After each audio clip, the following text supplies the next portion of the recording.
Eu cumprimento a todos com a paz do Senhor. Queremos, desde já, agradecer a todos que se encontram aqui nesta noite. Aprove ao Senhor que nós nos preparássemos para esta noite. E quero dizer que vocês fazem parte do nosso crescimento. E que vocês são nossas cobaias. Não é assim, filho? Porque nós crescemos, continuamos crescendo por causa de vocês.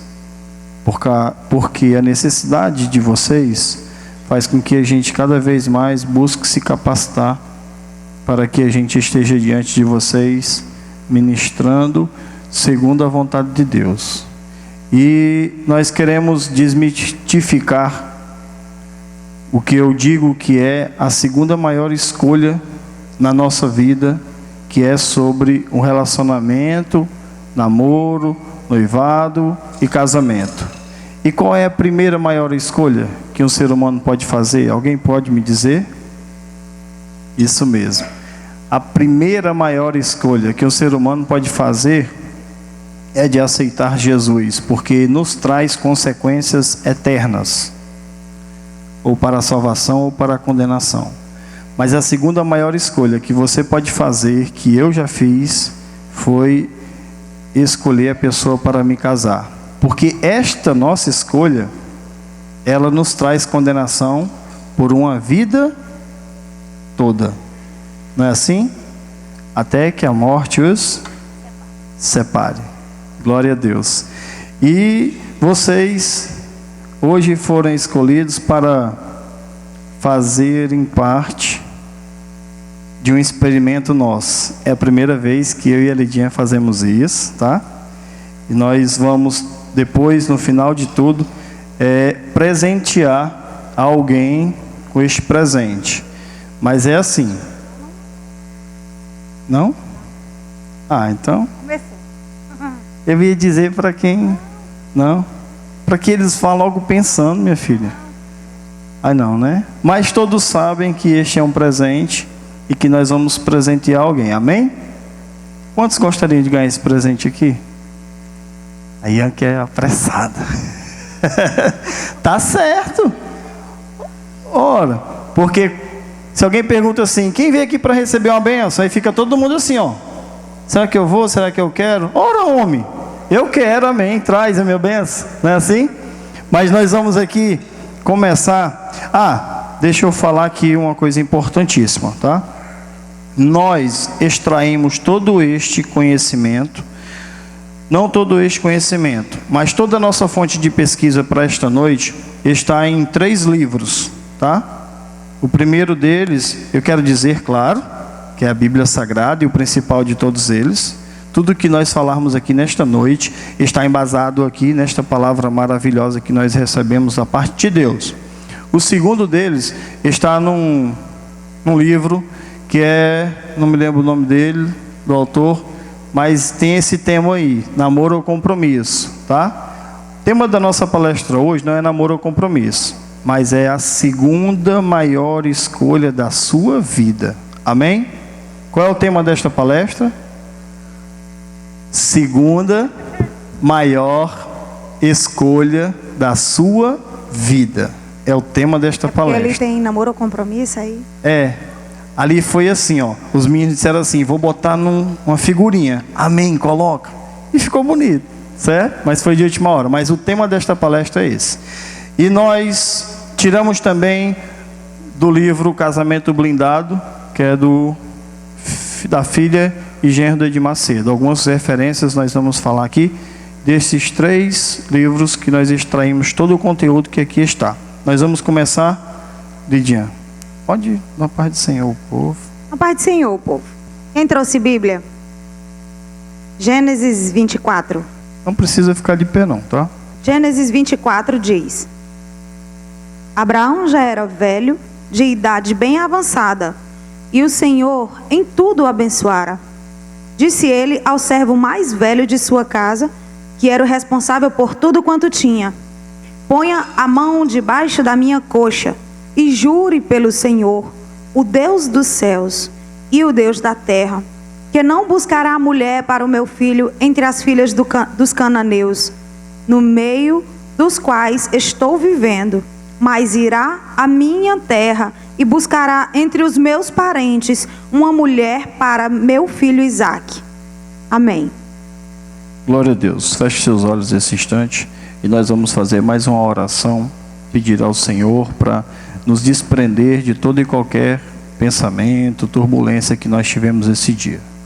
Senhor, nosso Deus, nosso Pai, louvamos ao Teu nome, Senhor, aqui neste lugar, Senhor, desde o momento em que chegamos aqui, como gratidão por tudo que o Senhor já fez, tem feito e ainda irá fazer pelas nossas vidas. E estamos aqui nesta noite, Pai, com o coração alegre, contrito, com o coração, Senhor, desejoso de receber da Tua parte, Pai, aquilo que Tu queres nos ensinar. Então te pedimos, Senhor, para que o Teu Espírito Santo tenha liberdade em usar a minha e a minha esposa, Senhor, que aqui estamos, e que o Senhor também, Pai, venha ter liberdade, Pai, de fazer com que os corações que aqui nos ouvem, Senhor, eles estejam, Pai, como uma terra fértil, e esta semente que será lançada, Senhor, ela possa germinar, ela possa, Senhor, dar os bons frutos, e que ela possa, Senhor, transformar vidas, pois este é o desejo do nosso coração.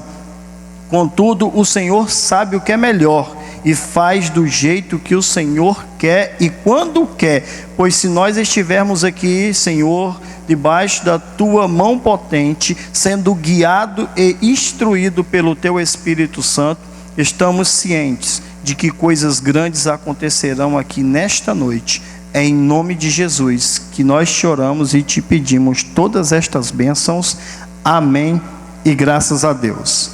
Nós separamos aqui alguns tipos de namoro, que nós queremos classificar este período como quebra-gelo, tá? Para a gente poder imaginar mais ou menos como é os namoros que têm invadido as nossas igrejas. Isso. Antes da gente começar, quero dizer a você que pode relaxar aí na sua cadeira, não vai ter brincadeira besta. Mas eu só quero dizer para vocês que apesar de a gente ter preparado tudo, esse som, estar assim uma coisa de cinema, continua sendo só a gente. Então eu quero que você tenha liberdade, qualquer coisa, se você quiser falar. O ideal é que não interrompa agora, porque a gente vai abrir para pergunta no final. Se ainda ninguém tiver desmaiado de fome, vocês perguntam. Mas não se preocupe que depois tem o jantar. Então, fiquem à vontade. Amém?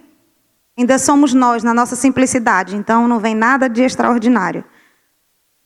No livro Namoro ou Compromisso, vinha algumas coisas bem interessantes que falavam sobre os tipos de namoro. Por exemplo, namoro na marra.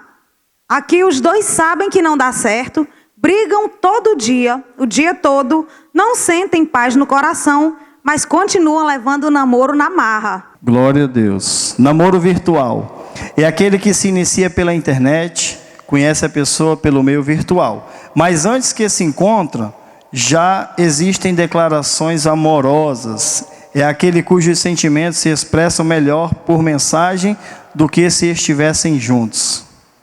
Namoro picanha.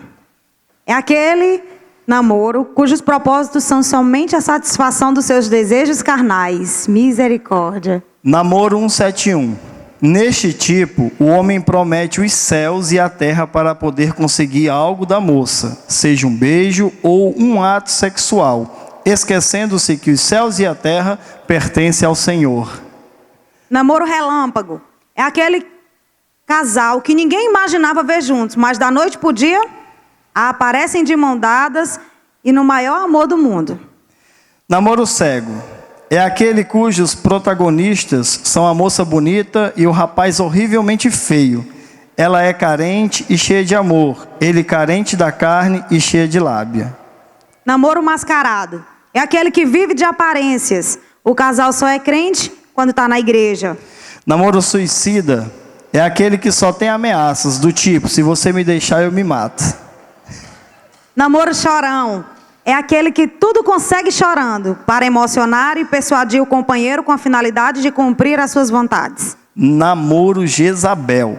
é aquele que tem um espírito de manipulação. Só quer mandar que se faça tudo o que ele quer, a troca de satisfazer o desejo interior ou físico. Namoro micro-ondas é aquele namoro rápido, nem começou, já terminaram. Namoro é o jeito. Esse aqui a gente conhece. Esse aqui é o jeito. É aquele do conformismo. Ninguém me quer, então caiu na rede é peixe. Se faltar o dente, pode ajeitar. O negócio é ter uma namorada. Namoro 007 é aquele que ninguém sabe. São tão discretos, podem passar anos se relacionando escondido. Glória a Deus. Alguém conhece alguém assim? Algum desses namoros aqui, alguém conhece alguém? Ninguém. Ninguém. Imagina. Vamos... Isso aqui foi só um quebra-gelo. Agora nós vamos entrar aqui um pouco mais profundo acerca daquilo que o Senhor colocou no nosso coração. Exato. Primeiro eu quero dizer para vocês que valorizem a condição de vocês hoje. Os que são solteiros. Casar é muito bom, é maravilhoso. Namorar também é um bom período da vida. Mas cada coisa a seu tempo. Então valorizem a solteirice de vocês. Pode ser que um dia vocês sintam saudade dela. Então vamos ler 1 Coríntios 7:32. Não precisa abrir a Bíblia, porque pode demorar um pouco mais. Que fala: o solteiro cuida das coisas do Senhor e como agradar o Senhor. É isso mesmo. E muitas das vezes... Vai ficar igual na rádio, é verdade. Direto, é? Como? Vai ficar igual na rádio, é verdade, direto. Não, mas, gente, há quem acha que ser solteiro é uma coisa ruim. Tem pessoas que não vê felicidade em ser solteiro. Tem pessoas que parece que nascem programadas para arrumar um namorado ou uma namorada e para se casarem. Parece assim, ó, eu nasci assim, vou morrer assim. E não vê a alegria daquilo que a juventude pode te oferecer. E daí o tempo passa para algumas pessoas, porque estas pessoas elas estão tão arraigadas com o pensamento de que eu vou ficar para titio, eu vou ficar para titio, e deixa de aproveitar os melhores momentos da sua vida. Porque a liberdade que um jovem tem não é a mesma liberdade que um casado tem. E quando a Bíblia fala, no capítulo 7, Paulo escrevendo aos Coríntios, ele está dizendo que o jovem, ele cuida das coisas do Senhor e de como agradar ao Senhor. Certa vez eu falei que não é apenas cuidar das coisas do Senhor. Quantos jovens nós conhecemos que são dedicados em alguma parte da obra no Senhor, mas não agradam ao Senhor? E isso você pode fazer como deve fazer na sua juventude, de cuidar das coisas do Senhor e de como agradar ao Senhor. E tem pessoas que vivem como se estivesse no Salmo 40, no versículo 1. Não. Vivem no outro, né, mãe? Primeiro. Vivem como no se Salmo fosse... 70, versículo 5. Eu, porém, estou aflito e necessitado. Apressa-te por mim, ó Deus. Então, quem foi que disse que ser jovem não é uma coisa boa e que você não pode ser feliz na juventude? O salmista está dizendo apressa-te, mas não é nesse sentido. E nós usamos este salmo para dizer isso. Apressa-te, Senhor, por mim. Para poder, o quanto nós devíamos estar no Salmo 40, no versículo 1, que diz: esperei com paciência no Senhor, e Ele se inclinou para mim, e ouviu o meu clamor. O jovem não deve estar apressado, nem desesperado, para poder tomar a segunda maior decisão da sua vida. Mas ele deve fazer esta segunda decisão da sua vida, a maior decisão da sua vida, esperando no Senhor. Autoexame. Em 1 Coríntios 11:31, que é aquela passagem que a gente sempre lê na Santa Ceia, fala assim: porque se nós nos julgássemos a nós mesmos, não seríamos julgados. Completando aqui também fala que quando somos julgados, somos repreendidos para que não sejamos condenados com o mundo. Mas por que o autoexame? Porque se nós nos julgássemos a nós mesmos, porque uma coisa que muitos de vocês não prestaram atenção ainda, é que vocês têm que fazer um exame de como vocês estão antes de entrar dentro de um relacionamento. A maioria de nós observa o companheiro, a pessoa que está escolhendo para se relacionar e não se observa como está. Tem uma coisinha que eu aprendi que já foi tarde para mim, já aprendi casada. mas eu faço questão de passar para todos os jovens com quem eu converso em relação a namoro. Quando um de vocês se lembra de vir falar para a gente, antes de começar a namorar, aí a gente fala. Depois que já está namorando, já era. Mas quando vocês se lembram e chegam, tio, eu estou afim, estou olhando, que pode não ser certo, mas vocês ficam afim também. Então vocês chegam e olham, estou olhando, estou paquerando, estou afim de fulano. Mas uma coisa que vocês têm que se autoexaminar é como está a bagagem de vocês. Todo mundo que vai conhecer alguém, todo mundo que se prepara para um relacionamento, normalmente essa pessoa tem muita bagagem. Você já viveu uma vida até chegar a esse ponto de querer se relacionar com alguém. Então a tua vida até esse ponto te deu uma bagagem. Eu estava conversando com o Rodrigo hoje para a gente falar sobre a bagagem boa e a bagagem ruim. Mas nós chegamos à conclusão de que não existe bagagem boa. Quando você viaja, que você tem que levar a sua bagagem, ela é uma coisa pesada, ela é uma coisa chata, mas ela é uma coisa necessária. Você não leva aquela bolsa com sua roupa, com seus utensílios pessoais, coisas que você precisa. Isso é a sua bagagem. Dentro do namoro, o que seria essa bagagem? Seria as suas experiências ruins. Muitas vezes você quer arrumar alguém, mas você não está pronto para arrumar alguém, porque você vai projetar tudo que você tem de ruim naquela pessoa. Tudo que é pesado para você, você vai projetar naquela pessoa. Como, por exemplo, uma pessoa que já namorou. Eu já namorei e não deu certo. Não deu certo. Se não deu certo, foi algum motivo teve. Acontece normalmente com quem já namorou. Principalmente, aliás.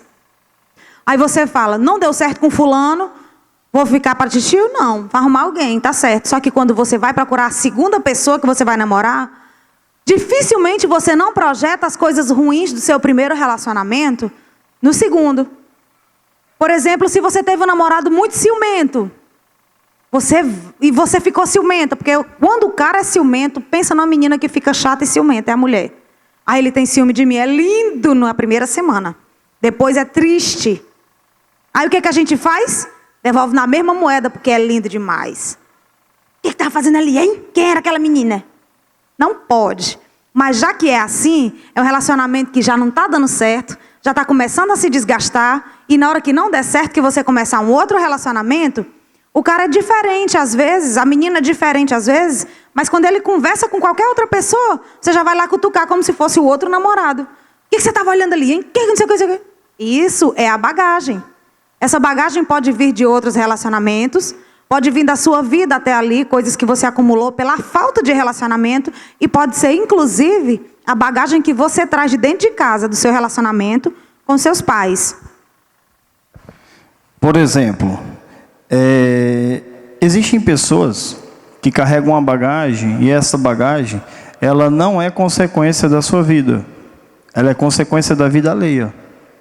Por exemplo, alguns jovens que fazem parte dos nossos conjuntos, eles têm medo de se relacionarem, ou então eles ficam tentando relacionamentos, e eles ficam projetando os relacionamentos deles baseado na vida dos seus pais. Porque os pais são frustrados no casamento, porque os pais não têm uma vida decente no casamento, e muitas das vezes sofrem e fazem com que os filhos sofram juntos. Eles pensam da seguinte maneira: não, o meu casamento vai ser parecido com o da minha mãe, eu não quero isso para mim. E muitas das vezes, o que tem acontecido, e nós temos observado isso, é sério no que nós vamos dizer aqui agora. Existem pessoas que de jeito nenhum pensam em casar com um homem parecido com o pai, porque sabe que o pai é ruim para a mãe. Então imagina assim, não, todo homem é ruim. E de repente, a menina está no colégio, e por ter este pensamento de que todo homem é ruim, e chega uma mulher carinhosa do lado, uma homossexual, e essa pessoa acaba se aproximando desta pessoa que está fragilizada e tem medo de começar um relacionamento por causa de uma bagagem que não é sua. Então existe também, não só com as meninas, também com os homens. O homem diz assim, não, eu não quero casar com uma mulher que pareça com a minha mãe é ruim para o meu pai. E muitas das vezes você vai dizer assim, toda mulher é igual, só muda o CPF, nós escutamos isso, todo homem, toda mulher é igual, muda só o CPF. Mas não, meu irmão, nós viemos aqui nesta noite para desmistificar um bocado de coisa que ronda os teus pensamentos, porque nós viemos declarar nesta noite que a vontade do Senhor, ela é boa, perfeita e agradável. E eu quero dizer, quando a Lídia desejou namorar comigo, que foi ela que quis namorar comigo, não fui eu que quis namorar com ela, e eu tinha uma bagagem, e a minha bagagem era muito pesada. Eu, aos 21 anos, eu vinha de um relacionamento de 5 anos de namoro, e casei-me, e passei 8 meses casado. 8 meses casado eu passei. Fruto deste relacionamento está ali a Maria Eduarda, que é uma bênção para a nossa vida e para a casa do Senhor, graças a Deus. Mas quando a Lídia e eu, nós se aproximamos, que nós tomamos a iniciativa de namorar, a minha bagagem era de que eu vou entrar nesse relacionamento, mas pode não dar certo. Como o meu primeiro relacionamento não deu certo. E eu ficava com isso martelando na minha cabeça. Mas será que vai ser assim? Será que vai chegar e vai terminar também? Vai ter um fim? Porque nós não se relacionamos, não pensamos em ficar se relacionando. E esta bagagem era minha. Eu tinha uma bagagem, esta bagagem era muito difícil. Eu vinha de um relacionamento ilustrar uma das coisas frustrados. Da sua bagagem. Uma das coisas, por exemplo, da bagagem do Rodrigo para a minha vida, quando ele trouxe a bagagem dele, foi que ele teve esse casamento que não deixa de ser um relacionamento frustrado. Por mais que se separem, não exista mais amor, mas dói de toda maneira. E eu conheci o Rodrigo na época que ele se separou da esposa dele, e eu lembro que ele sofria muito, principalmente porque ele ficava afastado da Maria Eduarda, e ele sentia muita saudade dela. Ela era muito bebezinha, mas ele falava muito dela. E uma das coisas que ele trouxe para o nosso relacionamento foi que depois que ele deixou a mãe dela, ele teve muitas namoradas. E antes também ele já teve outras tantas. Tem que dizer, pai. Aí o que foi que ele trouxe de bagagem para mim? Ele botou na cabeça dele que mulher só gosta de homem ruim. Então o que ele era para mim? Ruim. Ele não era muito aquele homem ruim de me bater, jamais. Ele tem seu charme, meu amor, você é lindo. Muito carinhoso, mas ele era muito ruim. Eu falava, filhinho, vamos fazer assim, assim. Mas, rapaz, isso era querendo ser charmoso, querendo ser ruim, porque mulher do mundo só gosta de homem ruim. Então ele trouxe isso para o nosso relacionamento. Só que o nosso relacionamento foi bem curtinho, não foi, filho? No dia que a gente fez 6 meses de namoro, a gente casou. No dia exato de 6 meses de namoro, a gente casou. Então, e hoje a bagagem ficou no casamento. Ao invés de ficar no namoro e consertar no namoro, teve que se consertar no casamento. E hoje nós temos 9 anos de casado. Namoramos 6 meses e temos 9 anos de casado. No dia 22 de março de 2017, nós fazemos 10 anos de casados. Na verdade, tudo isso que eu falei a respeito de mim, tá? Isso se resume até antes de 2006. Tudo isso da minha bagagem é fruto da minha vida até antes de aceitar Jesus, certo? Em 2006, quando eu aceitei Jesus, mais ou menos uns 7, 8 meses depois, eu e a Lídia nós se aproximamos. Mas toda a minha bagagem é antes de aceitar Jesus. Sabe uma coisa que a gente pensa? A gente pensa que a pessoa que aceita Jesus, quando ela se ajoelha ali no altar, ela deixou tudo de ruim dela ali, e voltou, e agora, vixe, o irmão agora vai dar certo. Vixe, o irmão vai ser uma benção, meu Deus do céu. Não é isso, gente. Quando a gente aceita Jesus, a gente aceita mudar. Então foi isso que aconteceu. O processo do Rodrigo foi um processo longo, foi um processo doloroso. Foi um processo que me trouxe muitas lágrimas. Por isso eu digo para as meninas, cuidado com a escolha. Porque o Senhor transformou, mas transformou depois que eu já estava casada. Depois de muito sofrimento, depois de muito choro. Agora outra coisa que eu queria compartilhar com vocês. Antes de a gente namorou 6 meses, mas eu conheci o Rodrigo 2 anos antes. Então, quando a gente decidiu namorar de verdade, que passou os 6 meses e casou, a gente já se conhecia há 2 anos. Entre idas e voltas, né? Só que o que aconteceu foi que quando eu me afastei do Rodrigo de vez, porque eu era muito doente por esse homem, quando eu me afastei do Rodrigo de vez, eu me reconciliei. Foi na época que eu me reconciliei. O Rodrigo me lembrava tudo que era do Egito. E eu botei o nome dele no meu celular de engano. Quando ele ligava, ele tinha assim, Rodrigo Engano. Aí quando ele ligava, eu deixava o celular desligado uns 3 dias, porque senão eu caía na tentação de voltar para ele. Aí o que foi que eu fiz? Eu adorei o Senhor nesse tempo, verdadeiramente. Eu me firmei, voltei para o conjunto, comecei a participar de várias atividades na igreja, fui convidada para participar do Herdeiros da Fé, era um sonho se realizando na minha vida. E estava tudo bem. Quando eu chegava do trabalho, eu sempre trabalhei de 8 às 2. Quando eu chegava do trabalho, eu ia ler a Bíblia, ia fazer alguma coisa para tentar agradar o Senhor, e eu estava conseguindo fazer isso. Mas foi só aí que o Senhor trabalhou em meu favor em relação a eu e o Rodrigo. Porque quando eu decidi adorar o Senhor, não para me dar o Rodrigo, porque eu tinha o Rodrigo fora de cogitação para mim. Quando eu decidi adorar o Senhor pelo que Ele era e não pelo que Ele podia me dar, o Senhor tratou de unir nós dois. Então, chega de lutar com a força do seu braço. Se você gosta de alguém e está lutando com a força do seu braço, está errado. Todas as coisas vão ser acrescentadas. Então, descansa e se aquieta. Quando eu me reconciliei, aconteceu de eu me apaixonar por um menino da igreja. Ele era muito bom, um menino muito bom, um menino muito crente. Mas depois foi que eu fui entender que eu gerei nele a minha expectativa de ser crente, porque ele era crente como eu queria ser crente, e eu estava nova convertida. Vocês sabem, quando a gente aceita Jesus, que a gente entra aqui, a gente parece assim um peixe fora d'água. Poxa vida, não sei vocês, mas aconteceu isso comigo. Passei muitos anos afastada quando eu me reconciliei. Parecia que esse lugar não era meu, esses não eram os meus irmãos. Então eu fiquei assim meio sozinha. E eu me apaixonei por esse menino porque ele era tudo o que eu queria num homem. Ele era crente e ele era crente.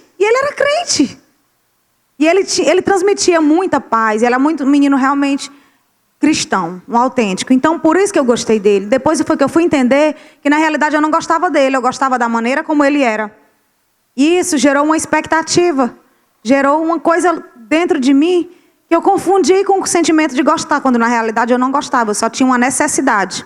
Então, vocês tomem cuidado com a sua bagagem e com a sua necessidade.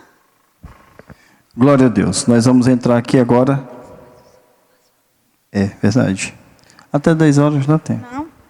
Nós vamos entrar aqui agora na referência bíblica que nós escolhemos para poder tratar destes assuntos que foi lido em Gênesis capítulo 24. Nós vamos falar aqui do que Abraão pediu a seu servo. Havia um servo e este servo era um dos mais velhos da sua casa. E ele fez um pedido àquele servo, que ele fosse até a sua terra, no meio da sua parentela, e só lá, apenas lá, ele escolhesse uma escolhida para o seu filho Isaque. E assim ele fez um tratado com aquele homem, ele fez um acordo com aquele homem. O que é que nós queremos começar dizendo aqui imediatamente? Antes de que Abraão mandasse que o seu servo fosse na sua terra escolher uma prometida, uma esposa para Isaque, ele teve que adquirir um potencial. Ele teve que chegar ao ponto de ser considerado uma pessoa apta para poder se relacionar. Abraão entendeu isso.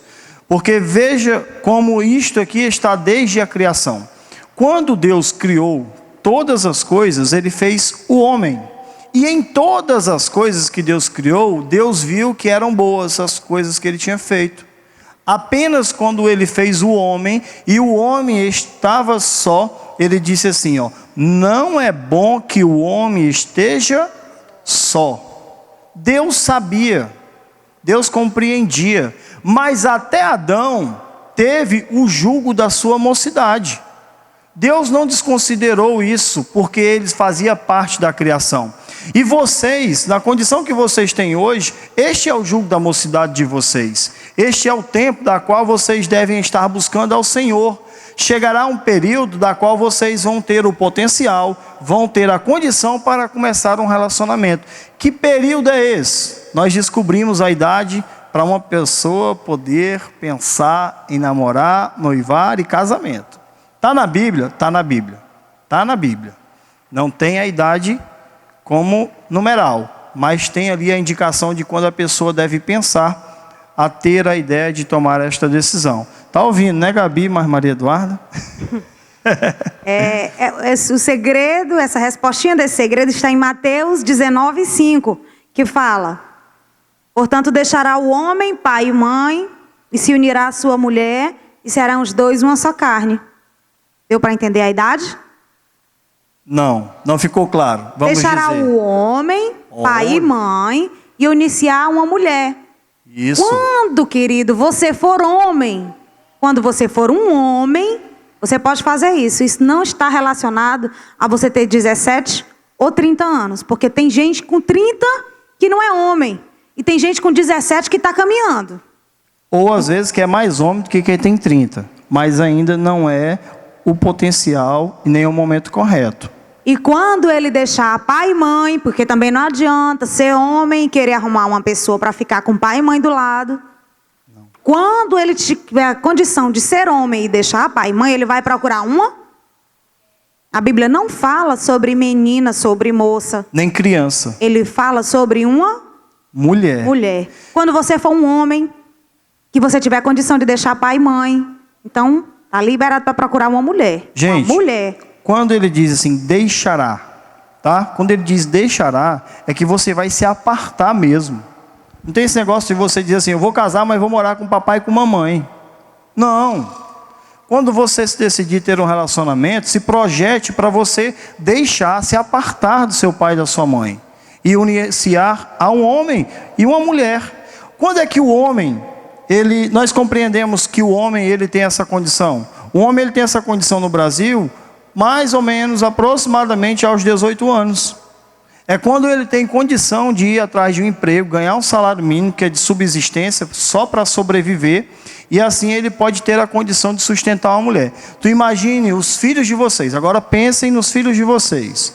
Os filhos de vocês, tá? Chega um cara e ele ganha R$100, e os R$100 que ele ganha, ele faz tudo para ele. E ele diz assim, e aí coroa, eu vim aqui para pedir a tua filha em namoro, que eu quero noivar, quero casar. E o cara ganha R$100. Ele vai levar uma chulipa lá em casa, se ele fizer um negócio desse. Cara, eu e a minha esposa trabalhamos e nós queremos dar o melhor para os nossos filhos. Não é qualquer coisa. Muitas das vezes nós nos privamos de alguma coisa para poder dar aos nossos filhos. Aí vem um camarada, porque acha que completou 17 anos, tem um cabelinho de lado, uma calça vestida a vácuo, e ele diz que ganha R$100 e quer namorar com a minha filha. Agora tu já imaginou os filhos de vocês? Então, a condição e a idade que vocês devem estar pensando em ter um relacionamento é se projetando para namorar, noivar e casar. Quando é que eu acho que vocês devem, né? Quando é que devem começar a ter um relacionamento? Perto dos 17 para os 18. Porque não é só você ser homem. Se tiver a intenção de casar. Se não tiver a intenção de casar, não deve namorar. Porque nem namoro sem intenção de casar, não já sabe no que dá. É verdade. O homem, eles têm que estar maduro no seu psicológico. Tá? Nós conhecemos pessoas que têm 35 anos e não pensam como homem, pensam como crianças. Vocês conhecem alguém assim? Conhece? Muitos. Meninos e meninas. Tem menina com 20 anos brincando de boneca. E depois casa e não sabe por que está passando um pandemônio no casamento. Porque brinca de boneca. Não sabe fazer um café. Não sabe na geladeira. Fica procurando onde é a porta. Mas acha que tem a condição de casar. Não é o fato de você ter chegado à puberdade que te faz homem ou que te faz mulher, não. De jeito nenhum. Além disso, você tem que ter uma condição de inteligência, uma condição plena. Você tem que ter essa aptidão moral. Está aqui. É física e é também moral. E quando você tiver esta condição, aí você deixa pai e mãe e pode procurar uma mulher ou um homem para se relacionar. Amém? Nós estamos falando do jugo da mocidade. Por que que nós devemos esperar o jugo da mocidade? Lamentações de Jeremias 3:27 vai falar. Jeremias ele não pôde tomar mulher para ele. Este foi o chamado específico dele. Só dele. Não é teu e não é meu, eu já casei. Mas a ele não foi dado o direito de se casar. E Deus disse a ele que ele suportasse o jugo da mocidade. Este jugo da mocidade que vocês vivem hoje, ele é pesado. Mas nós viemos como boca de Deus nesta noite para lhe dizer mais uma vez que a vontade de Deus, ela é boa, perfeita e agradável. Vai passar, não se apresse. Só complementando esse ponto para a gente passar para o próximo. Quando o homem for procurar uma mulher, a dica é para os meninos agora. Observa a menina antes de começar a namorar com ela, porque depois que vocês começam a namorar, tem um tal de um sentimento aí no meio que deixa vocês cegos. Deixa qualquer um cego. Então observa antes de começar o namoro. E quando estiver namorando, o namoro não é a fase de se apegar, o namoro é a fase de conhecer. Aí você vai e conhece, vai se apaixona por uma menina, começa a namorar. O que acontece é o seguinte, você vai casar com uma menina que muitas vezes não sabe cozinhar, não sabe arrumar a casa, não lava roupa, não sabe fazer nada.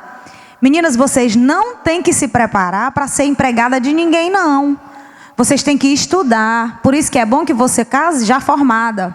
Vocês têm que estudar para ter seu próprio dinheirinho, para ajudar dentro de casa, para que, se possível, paguem alguém para fazer. Senão, os dois fazem as coisas em casa. Mas a obrigação sempre vai ser sua, menina. Então, meninos, eu estou dizendo isso para vocês, porque o Rodrigo sofreu, viu?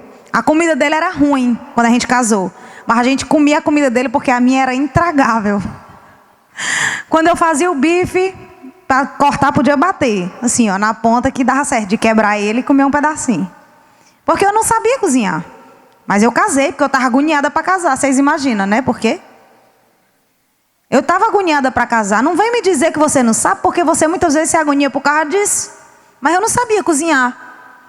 Eu sabia lavar a louça, talvez soubesse arrumar uma casa mais ou menos. Mas a minha preguiça não me deixava aprender direito. Também não sabia, nunca lavei uma roupa na minha vida. A primeira roupa que eu lavei, a roupa do Rodrigo. Então, gente, eu quero dizer para vocês que não foi fácil o começo do meu relacionamento, principalmente por isso também, porque isso atrapalhou no meu casamento. Tinha um dia que eu achava, pronto, agora o Rodrigo vai me devolver na casa da minha mãe. Porque a linguagem do amor dele é serviço. Pense no homem apaixonado, é quando ele chega em casa e eu estou fedendo a macaco, toda assanhada. Mas a casa está arrumada. Ou homem apaixonado. Se a casa estiver caindo os pedaços, eu posso estar princesa pingando ouro. Ele nem liga, ele fica estressado. Começa a gritar e vai arrumar as coisas dentro de casa. Meninas, aprendam a obrigação de vocês. Meninos, observem as meninas, porque depois que casar, tem que suportar. Pai e mãe, não projetam os seus filhos para serem...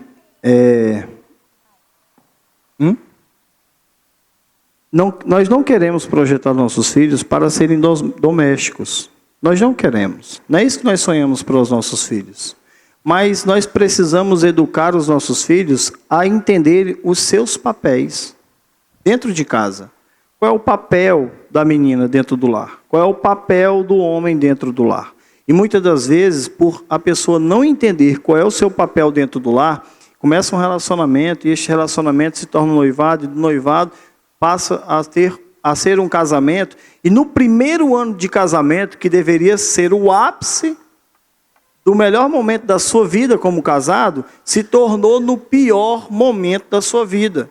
E aí a pessoa diz assim, por que isso está acontecendo comigo? Não era da vontade de Deus. Como assim não era da vontade de Deus? Tu quer passar no vestibular sem estudar? Você não vai passar. Então você precisa, menina, entender qual é o teu papel. Eu digo muito para minha filha lá em casa, filha, vamos fazer isso aqui, porque você tem que aprender a fazer isso aqui. Eu não estou ensinando a minha filha a se tornar uma empregada doméstica. Pelo contrário, a gente quer investir nela, que ela estude num colégio bom, faça uma faculdade boa.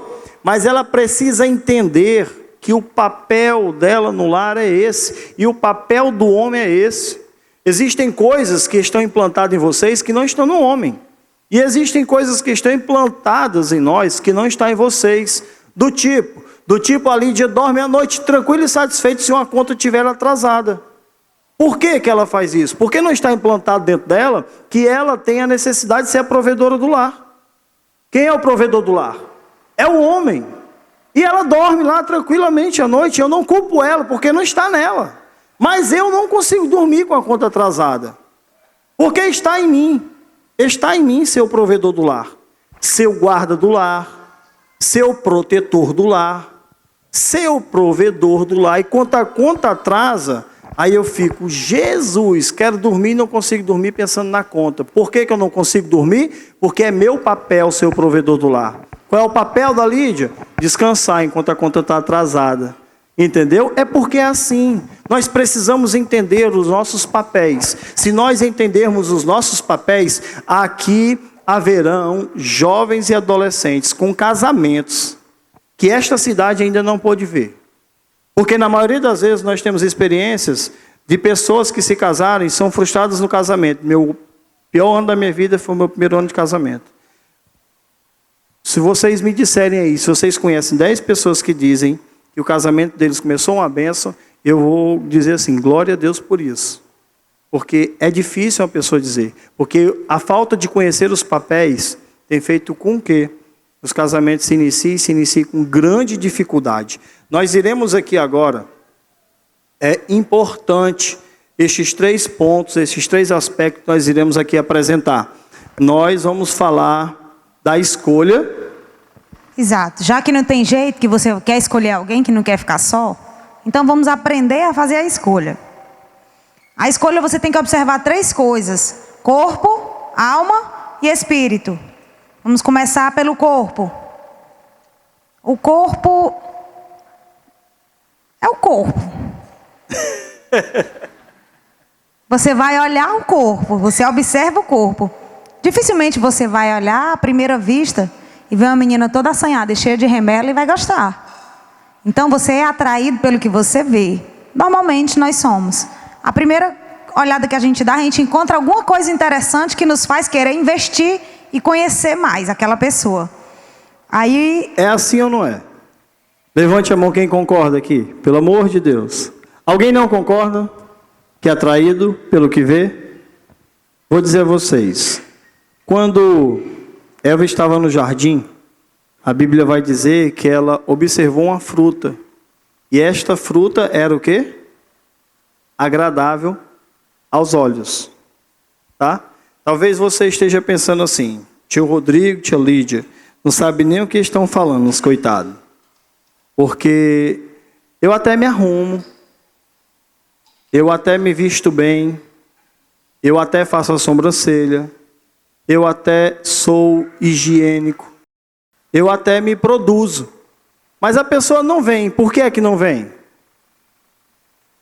Por que é, tia Lídia, que não vem? Tia Lídia não quer opinar.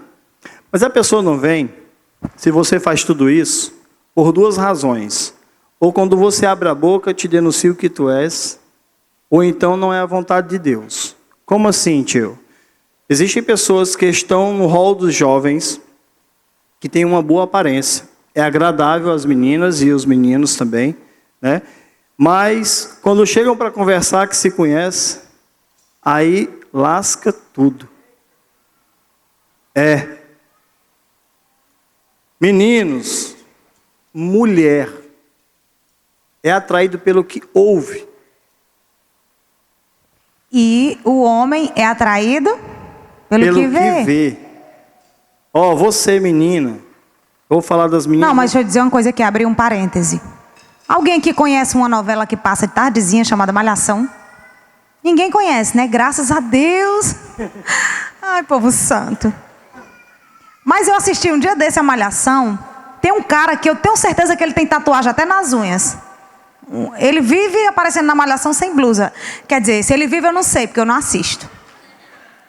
Sério, eu não assisto. Eu assisti só esse dia que eu estava deitada lá no sofá. Terminou uma coisa, começou outra. Mas vocês sabem de quem é que eu estou falando? Um ator que ele é todo tatuado. E ele é bem malhado, mas eu acho que ele é tão malhado, gente, que eu acho que os guminhos da barriga dele começam aqui assim, ó. No ombro. Aí... Hã? Tô anotando tudo. Lucas Luco? Olha, é? Quem conhece? Pronto. Alguém já ouviu falar no Lucas Luco? Poxa vida, que homem malhado é aquele, gente. É sério. Ele não é mais bonito do que o Rodrigo, mas ele é bonito. Deixa eu dizer uma coisa para vocês. O que é que o diabo está fazendo na nossa geração? Ele está invertendo as coisas. As meninas também estão sendo atraídas pelo que vê.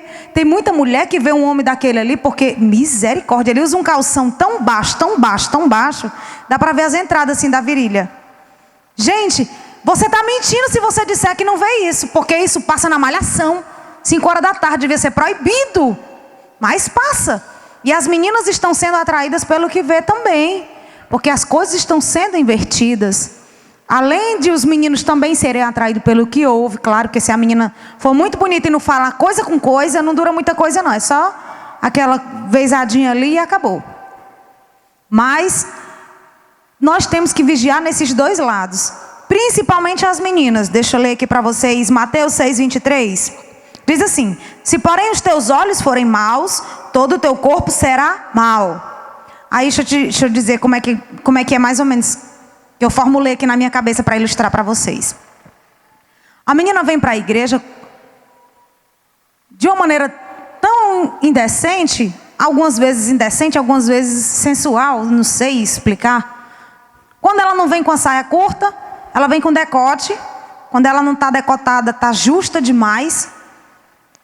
E é um apelo, que não deixa de ser um apelo sexual, para atrair os meninos, o olhar dos meninos. Só que ela atrai o olhar dos meninos solteiros, mas ela também atrai o olhar dos homens. É difícil um homem não olhar. Eu sei que um homem aprovado, obreiro do Senhor, faz como meu marido, baixa os olhos. Desvia-se do mal, porque é o certo, mas é o certo para você solteiro fazer também. Porque os olhos são a candeia da alma, e se o teu olho for mau, tudo será mau. Porque quando você olha para uma menina mal vestida, o que você pensa? Besteira. Ai, se eu te pego. Besteira? Você pensa besteira? Então, entrou por aqui, desceu para cá e foi mal. É um relacionamento que tem tudo para ser mal. Vai dar tudo errado, já começou errado, a motivação errada. Agora, eu tenho meninas aqui dentro da mocidade que se vestem de uma maneira muito simples. São lindas. Todas são. É fácil. Mas se vestem de uma maneira simples, que tentam disfarçar a sua sensualidade, eu não diria nem vulgaridade. Sensualidade, porque eu digo que uma mulher, quando ela é sensual, até quando ela veste uma burca, ela continua sensual. Então, tem meninas que se vestem de uma maneira, eu prefiro melhor não citar nome, né, pai? Mas se vestem de uma maneira simples. E quando o menino olha para ela e se sente atraído por ela, não é pelo corpo dela, sendo ela bonita ou não. Ele se sente atraído porque ele tem o desejo de conhecer ela. Normalmente isso é pelo que ela é por dentro, não pelo que ela é por fora. Então, meninas, tentem não atrair os meninos pelo que vocês são por fora. Porque aquilo que é lindíssimo em você, você vai ter a oportunidade de mostrar muitas vezes para a pessoa certa. Dentro de um casamento. Só um minuto. É o Espírito aqui já. Não, ainda sobre o corpo, nós queremos falar aqui um versículo que encontra-se em Gálatas capítulo 6, versículo 7, que diz assim: não erreis, Deus não se deixa escarnecer, porque tudo o que o homem semear, isto também ceifará. Porque o que semeia na carne, da carne ceifará a corrupção, mas o que semeia no Espírito, ceifará a vida eterna. Digamos que você é uma pessoa que tende-se a ser propícia ao corpo, e que talvez você esteja semeando no corpo. A Bíblia fala que se você semear do corpo, você vai semear a corrupção. Talvez a menina se vista inadequadamente, e aí ela vai atrair aqueles camaradas que não têm compromisso com Deus. Se a semeadura da carne é a corrupção, eu posso dizer que se você está atraindo um homem que não tem compromisso com Deus, e principalmente com você, porque ele não vai ter compromisso com você, talvez a ideia dele é só te usar, aquela semeadura pode ser uma gravidez indesejável. Se você não tomar cuidado, o cara pode ser tão queixudo, que ele pode dizer assim, igual máscara: eu vou te dar a lua. Ele vai lá na lua, pega a lua e traz para ti. E nós já falamos que ele não pode fazer isso, porque a lua não é dele, a lua é do Senhor. Sem contar de que a Bíblia fala que o nosso corpo, ele é o quê? Ele é templo e morada do Espírito Santo. Vai chegar um momento na vida de vocês que vocês vão poder aplicar um versículo que diz que a Lídia não é dona mais do seu corpo, mas eu sou dona do corpo dela. Assim também como eu não sou o dono do meu corpo, mas ela é dona do meu corpo. Quando nós casamos, há esta inversão. Quem manda no meu corpo? A minha esposa. Quem manda no corpo dela? Sou eu. Agora eu posso dar meu corpo a outra pessoa? Como é que eu posso dar meu corpo a outra pessoa? Jamais. O corpo não é meu. A Lídia pode dar o corpo dela a outra pessoa? Não, não é dela. Agora vocês também, na condição de solteiro, não podem dar o corpo de vocês a qualquer pessoa, não. Porque o corpo de vocês não é de vocês. De quem é? É do Senhor. Solteiro cuida das coisas do Senhor e de como agradar o Senhor. Em 1 Coríntios 6:19 vai dizer que o nosso corpo ele é templo e morada do Espírito Santo. A Bíblia fala que só após o casamento nós continuamos sendo o templo e morada do Espírito Santo. Sim, mas aí a mulher tem poder sobre o meu corpo, como eu tenho poder sobre o corpo dela. Agora você não tem poder sobre o seu corpo. Amém. Porque o seu corpo não te pertence, ele pertence ao Senhor. Amém? Amém. Corpo, alma e espírito. Vamos falar da alma agora. A alma, de onde provém todos os nossos sentimentos e as nossas emoções. Eu não sei se algum de vocês leu um jornalzinho da Demadep que teve, que eles pediram para a gente escrever a coluna jovem. Na coluna jovem eu falei exatamente sobre isso, sobre os nossos sentimentos. A questão do nosso sentimento é o seguinte: não caiu a ficha ainda para muita gente que Deus, Jesus, Ele é o nosso Salvador. Mas muitas vezes a gente fala Senhor e Salvador da boca para fora, quando na realidade Jesus não é o Senhor da nossa vida. Vocês têm que deixar o Senhor ser aquilo que Ele é de fato e de direito, que é Senhor sobre a sua vida. Portanto, se Ele é Senhor sobre você, Ele comanda todos os seus sentimentos, todas as suas emoções, todas as suas ações. Basta, portanto, que você o entregue a Ele. Aí o que acontece? Lucas 1:37, nada é impossível para Deus. Hebreus 4:13 diz, não há nada encoberto diante dele. Antes, todas as coisas estão nuas e patentes aos olhos dele. Se nada é impossível para ele e ele está vendo todas as coisas, por que tem muita gente que está com aquele pensamento ainda? Eu não posso, eu não consigo, eu amo, ai meu Deus, eu vou morrer. É mentira de Satanás. Para começar, você nem se governa. Para você dizer que você não consegue, ou que você consegue. Então, entrega o seu sentimento na mão do Senhor. Não tem muito o que questionar em relação a sentimento e emoção, não. Você só tem que dar uma segurada, porque a Bíblia também fala que de todas as coisas que a gente deve guardar, sobre todas devemos guardar o nosso coração, porque dele provém todas as saídas da vida. Então, guarde o seu coração e entregue os seus sentimentos e emoções na mão do Senhor, porque se Ele pode todas as coisas, e se Ele vê todas as coisas, seu problema já está resolvido. Amém? Por fim, o Espírito. O Espírito, ele representa, glória a Deus, o Espírito representa a comunhão com Deus. Eu devo escolher uma pessoa para eu namorar, noivar e casar, que tenha uma boa aparência, que seja agradável aos meus olhos, que trate bem os pais, porque assim como ele é com os pais, ele vai ser exatamente comigo quando nós casarmos. Eu tenho que escolher uma pessoa que esteja apta a entrar no relacionamento. Quando nós falamos da alma, nós falamos dos nossos sentimentos. Nossos sentimentos. Tem pessoas que querem entrar no relacionamento, mas não resolveu nenhum anterior. Não está pronto sentimentalmente para começar um novo relacionamento. Mas ainda assim, na marra, começa um novo relacionamento. Você deve estar preparada para entrar num relacionamento, preparado para começar algo novo. Teu coração, ele deve estar bem resolvido. Não, eu não quero isso aqui agora, eu quero isso daqui. Então você deve observar bem, deve olhar bem o corpo e deve olhar bem para a alma. Pessoas cheias de incertezas, volúveis, cheia de variações, não é uma pessoa boa para você começar um relacionamento. Do tipo, o que é que você vai ser amanhã? Não sei não, vou ser o que Deus quiser. Meu irmão, pula fora, essa pessoa não vai durar mais 3 quilômetros andando na vida. porque a vida vai atropelar ela. Você deve procurar uma pessoa para você que tenha nos seus sentimentos, no seu coração, na sua alma, o desejo de se programar para a vida. Quando eu crescer, eu quero ser assim, eu quero estar preparado, eu quero me formar, quero continuar servindo ao Senhor. Eu quero ser uma pessoa boa. Esse é o tipo de pessoa que vocês devem querer para vocês. E quando nós falamos do Espírito, o Espírito representa aquilo que a pessoa é com Deus. Essa pessoa que você está tentando começar ou está pensando em projetar um relacionamento dela. Esta pessoa, ela é cheia de Deus ou ela não é cheia de Deus? Das vezes que você conversa com essa pessoa, esta pessoa, ela transpira Deus ou ela não transpira Deus? Esta pessoa te aproxima de Deus ou ela te afasta de Deus? Quando é que nós encontramos uma pessoa assim? No texto que nós lemos, eu quero dizer a vocês que aquele servo obedientemente saiu para sua terra, a terra de Abraão, chegou lá, orou ao Senhor, fez prova ao Senhor e ficou aguardando a resposta do Senhor num poço. Várias jovens saíram para tirar água naquele poço.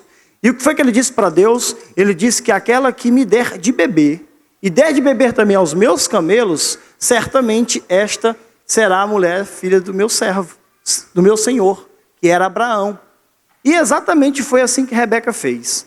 Quando todas as meninas que passavam, negavam água àquele homem, uma delas, que foi Rebeca, ofereceu-lhe água.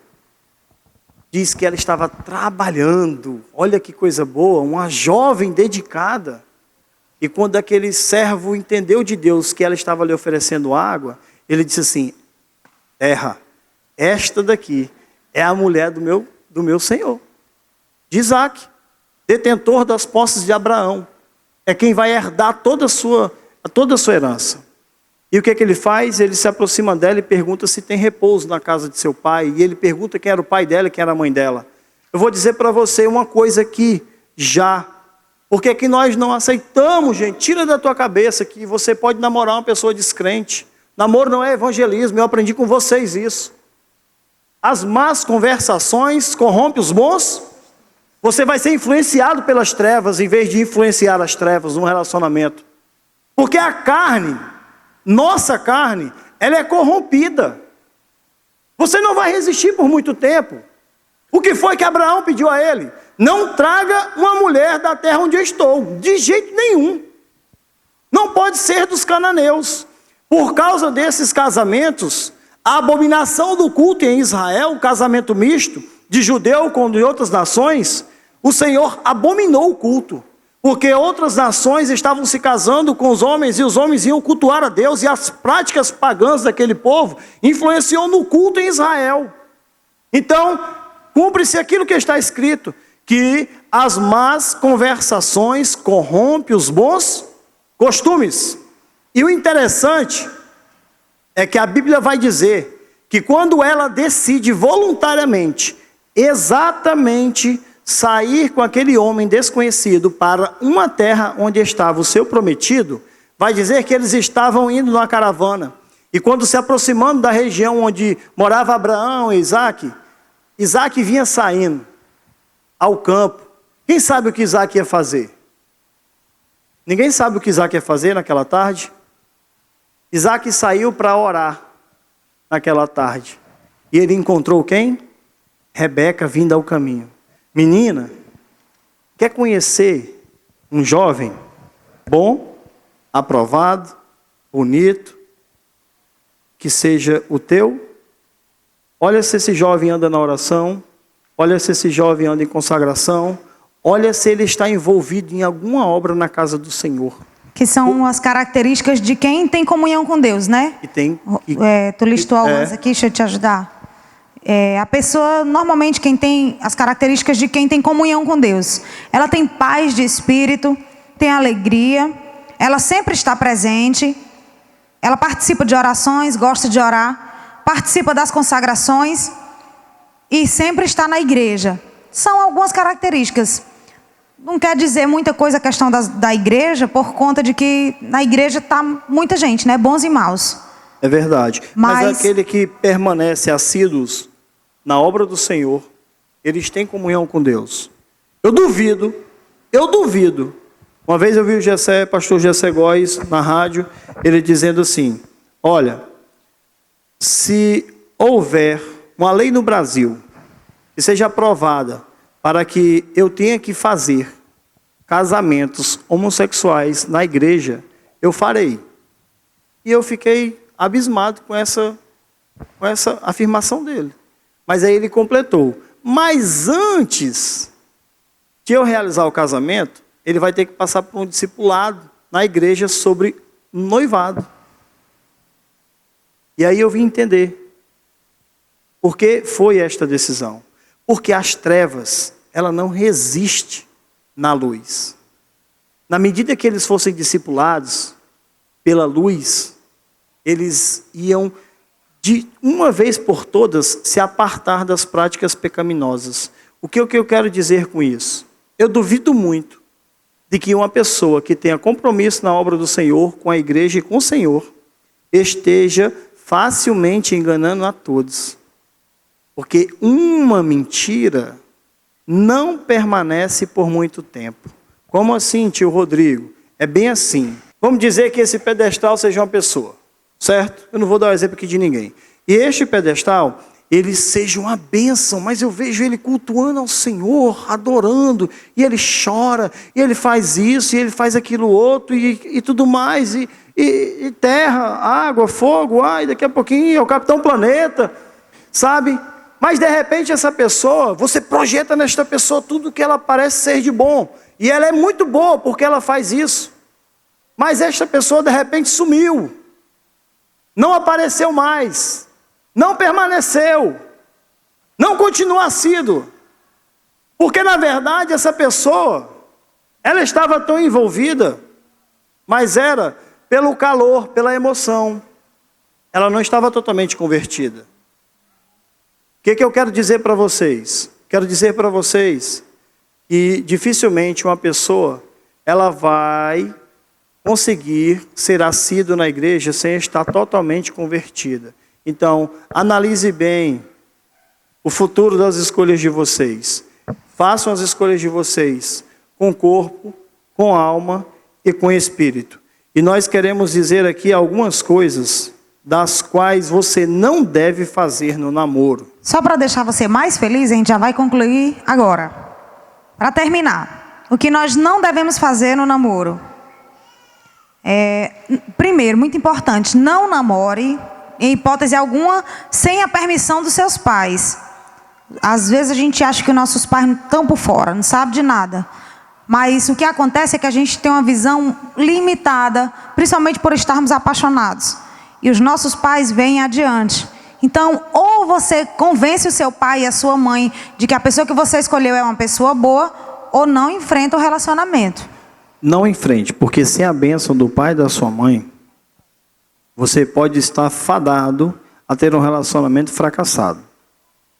Porque você deve ter sim a bênção e a aprovação dos seus pais, amém? Próximo, de forma nenhuma, nem sob nenhuma pressão e nem sob nenhuma promessa. No namoro, não tenha relação sexual. O Senhor agradece. Não precisa de muita explicação, né, nesse ponto. Então vamos para o próximo. Tem aqui, não confunda amor com desejo. Eu diria, não confunda amor com carência.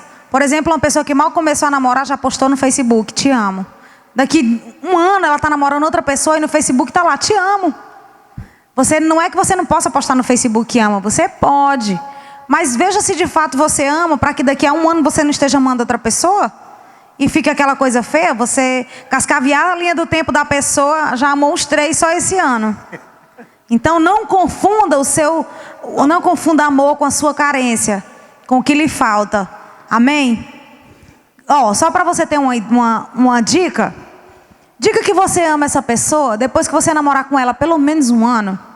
E diga que se você tiver passado com essa pessoa por alguma turbulência, porque eu não conheço nenhum defeito, estou no começo do namoro, vamos supor 3 meses, está lindo. Até o ciúme é lindo nessa hora. Aí você está lá no relacionamento, as mil maravilhas, poxa vida, como eu amo. Nem ama. É só que você estava tão carente para namorar, tão desesperado que o negócio está dando certo, que você está projetando errado. Você ama depois que você passar por algum obstáculo com essa pessoa, e depois que você tiver pelo menos com algum período de tempo. Amém, gente? Pode ser que você ame antes, mas não diga que ama não, guarde essa palavra tão preciosa. O que você não deve fazer? Você não deve esquecer dos seus sonhos. Como assim?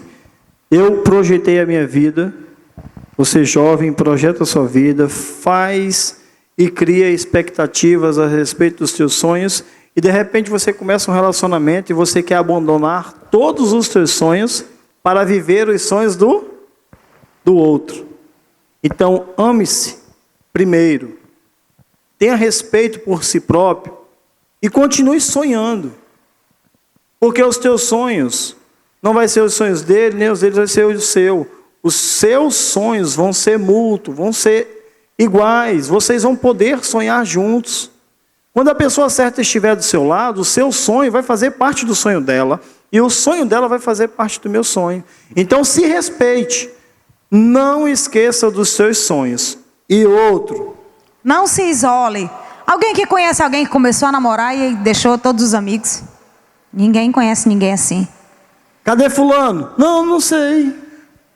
Tá apontando ali pro Levi, Rodrigo. O Levi tá namorando agora. As meninas bobearam, ó. O Levi foi buscar longe.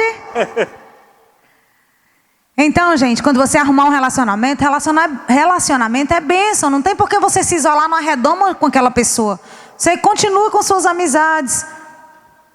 Faz o seu tempo certinho para ter um tempo com os amigos, um tempo com a família, um tempo sozinho com o namorado. Também é bom, mas não se isole. E o último, muito importante, não se comporte dentro do seu namoro como se você fosse casado.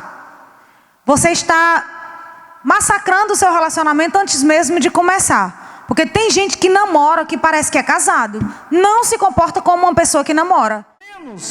Saudáveis e cada vez mais apresentáveis a Ti, Senhor, em nome de Jesus. Tudo aquilo que não pertence à Tua vontade, tudo aquilo que não Te agrada, tudo aquilo, Senhor, que eles estejam agora necessitando de uma provisão Tua, Pai, eu Te peço para que o Teu santo e precioso Filho Jesus Cristo, remidor de todo o pecado, salvador de toda a humanidade, possa estar, Pai, agora em nome de Jesus, cicatrizando, Senhor, assim toda e qualquer fragilidade nas suas vidas. É o que eu te peço, por fé, Senhor, eu te agradeço. Amém e graças a Deus. Abrace uma pessoa. Agradeça pela vida dessa pessoa.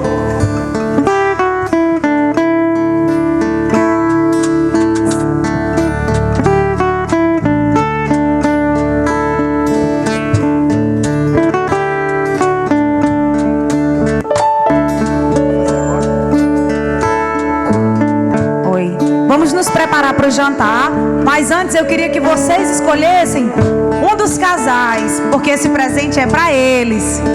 Eu quero agradecer a minha irmã, linda de verde, Priscila. A Dani, nossa presidenta também. A Aline, tá sentada ali, dá um tchauzinho, amiga. Te amo. Elas prepararam esse jantar comigo essa noite.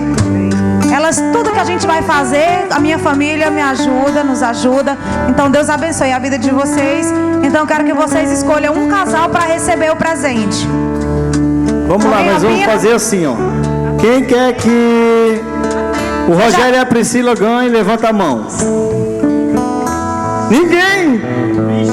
Quem quer que o Chinesinho e a Silvia ganhem?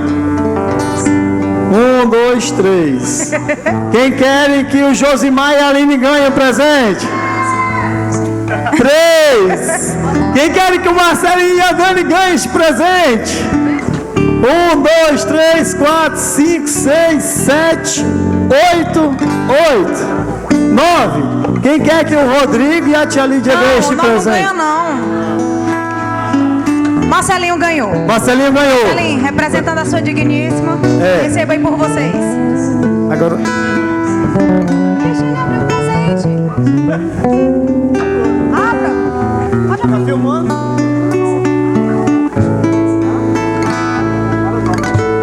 Vixe Deus.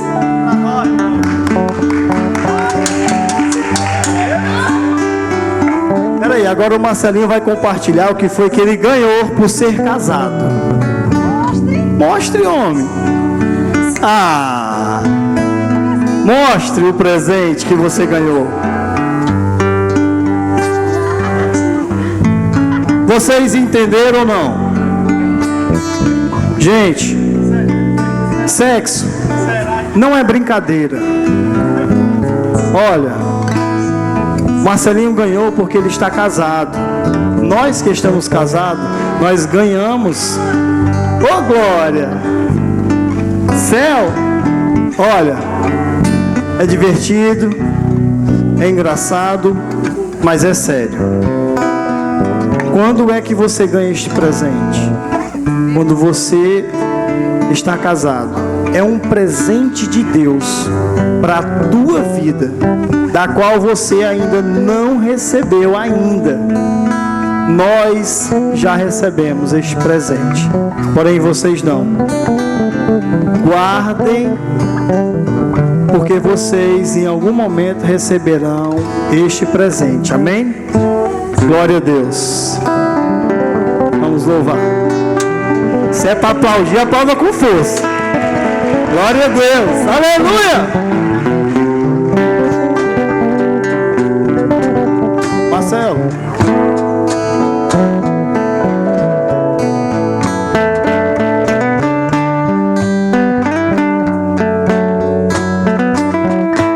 Marcelo vai fazer uma oração concluindo e abençoando nosso alimento, e nós depois vamos poder nos servir ali. E o conjunto musical. Só um minuto. Aleluia, glória a Deus. Eterno Deus, amado Pai, te agradecemos por essa noite, por esse momento que aqui o Senhor nos trouxe para aprender um pouco mais, Senhor. Deus, nos ensina cada dia a aprender com o erro dos outros, Senhor.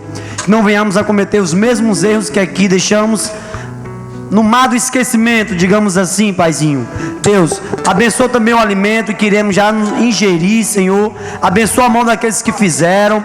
Abençoa a cada jovem, a cada família representada. Nos dá uma noite de paz na Tua presença. É o que eu te peço, eu te agradeço em nome de Jesus. Amém. Glória a Deus.